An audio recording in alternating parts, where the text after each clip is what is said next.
Now it's time to get rid of the blockout slowly and start work on a more realistic and more organic look.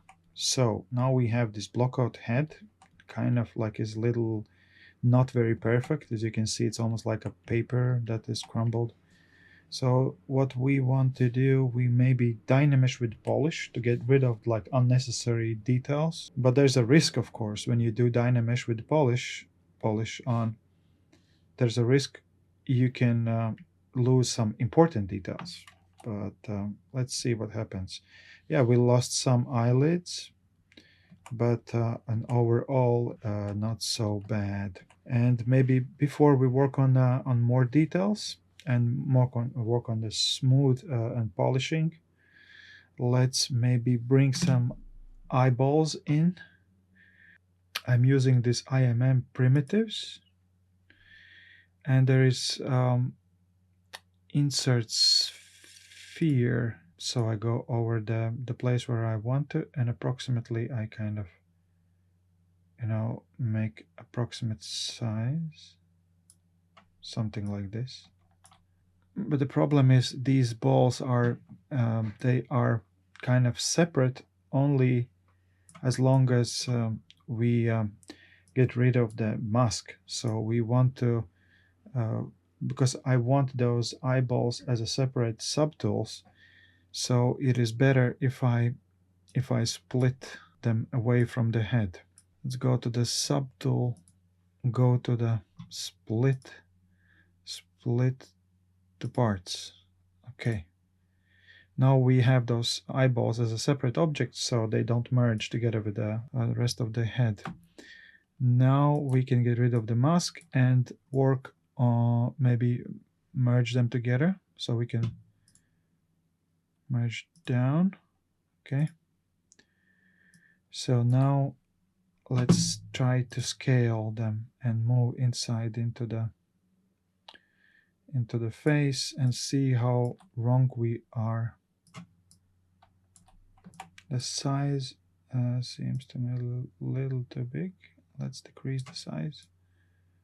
It's kind of okay because we lost the upper eyelid during the Dynamesh, so it gives us like a little distorted view on the eyeballs. So let's work on the eyelids and then Dynamesh basically then work on the eyeball size.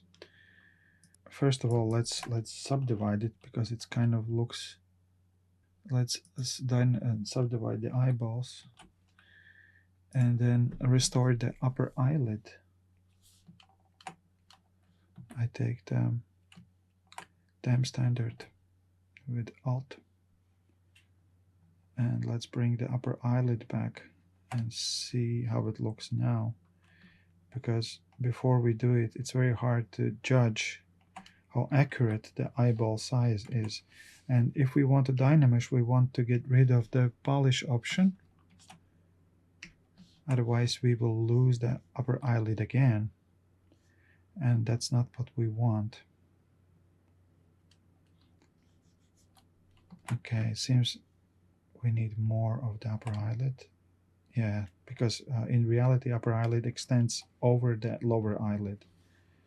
So we maybe take the clay buildup even with the lazy mouse on 100%, and let's see, can we build the upper eyelid back so it goes over the lower eyelid. Let's Dynamesh it. Okay, smooth. Let's restore upper eyelid crease, and upper eyelid goes over the lower eyelid. So it seems to me that it's kind of okay. It's not perfect, but it is kind of okay. But again, we still need to work on the details on the face, and these kind of tiny details like eyelids, they're going to be wasted during the process of building it. So let's start with the smoothing. Maybe let's smooth the face and see how far we are from the realistic the portrait. And we want to use smaller brush because we want to avoid the smoothing out the details like eyelids, nostrils, lips, because if we take bigger brush, there's a risk we will smooth too much like there is no concern about the neck, there is no concern about here, we can just use big brush, but when we go to the face we want to go around those sensitive areas where is like these little tiny details like ear completely. You have to be very careful because you can easily lose the details, and when you lose them, that's a big problem. You see the cheekbone is kind of like a need to be restored. Let's restore the cheekbone, and mm, there is this tear through, which is a bony landmark. It kind of it starts curving because it goes along the orbital rim, and then it straightens and goes down and creates the border for this guy, the nasolabial fat band. Anyway, on the realistic face, of course, there is no sharp edges, but some sharpness of the blockout. It's very good if you leave, because that sharpness gives the power for the shapes, for the form. If you smooth everything too much out, it becomes weak. So forms should be strong, and in order to make them strong, you need to leave some blockout. And it doesn't mean that you have to like all the time being cautious about like leaving the blockout. If you lose some blockout, you can always restore it, so it's not a big problem. So you just don't want to make it too round and too smooth, which is not the case, as I mentioned, to the female and children, because like extra blockout there can give like like some rigidness and more masculine look. So, but on the male, definitely you want to leave some angularity. Yeah, you can mark these the cheekbone, and then there is this orbital rim. That's the edge of the orbit, and of course, if you leave it too much, then it's gonna give this anorectic appearance, and you don't want to have it. So basically, you wanna have this strongness of the form be present, but you have to be careful not to put it too much, except if you want to create very strong character. Then of course, it seems like that chin, I would make it a little bigger because it's male, so the distance between the chin and the lower lip is bigger. The vermilion border is always strong. Remember, the vermilion border, that's the connective tissue that connects the facial skin to the vermilion, meaning the red part of the lip. The corner of the mouth, and this commissure, the separation between the lower lip vermilion and the vermilion border. So it creates this little platform here. And remember, the upper lip, it goes wider, this platform, and narrows down in a corner. And here is vice versa. It's wider here, and then it goes and narrows there. And the plane change on the lip, it is very, very important. The plane change, you want to always show it. Remember, there's this like this cupid's bow on the upper, and here's like almost like a peanut shell with the two elements inside hidden. So that's like the classical lip. But again, you always want to look at the character that you're creating, and maybe that character you're creating doesn't have like a classical lip. So you want to always pay attention to that. So you don't want to create everybody looking like classical, and also you don't want to the classical is not the worst, but still you just want to create interesting characters, and in order to create interesting characters you don't want to make them all looking the same. So the typical problem is when if you don't have academic education, is every character looks like you, because you've been seeing yourself like almost every day in a mirror, so you know yourself very well.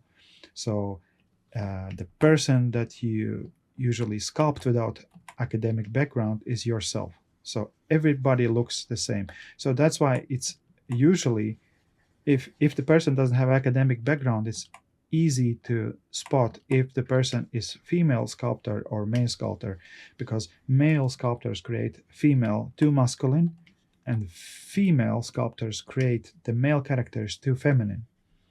And of course, there's exceptions, but that's what I noticed. But again, if you have academic background, then this problem is not so obvious. But if you know where to look for, then you can still see the difference between the feminine characters and masculine, because you've been looking at yourself, and then you know yourself very well, and that's why you create the characters very much looking like you. So another sharp element is this Eyelid groove. Yeah, Eyelid groove. And Eyelid groove is also beginning for the nasolabial fold. So nasolabial fold, that's the fold that connects the nose and mouth. But again, be careful when you create the nasolabial fold, because the classical problem is when you make it too obvious, and it makes the person either older than you want, either more masculine than you want, or it creates like more kind of snaring effect. So you don't want to make it very deep and very strong. So you have to be careful with, on a female and on a child, you don't want to show nasolabial fold at all. It's just a plain connection. It's like a cheek connects to the lip roof of the mouth, and that's it. You don't create like a separate line. If the person needs that line, you can always that line add, but you don't want to show. Same with in a drawing, so you don't want to use the nasolabial fold too much.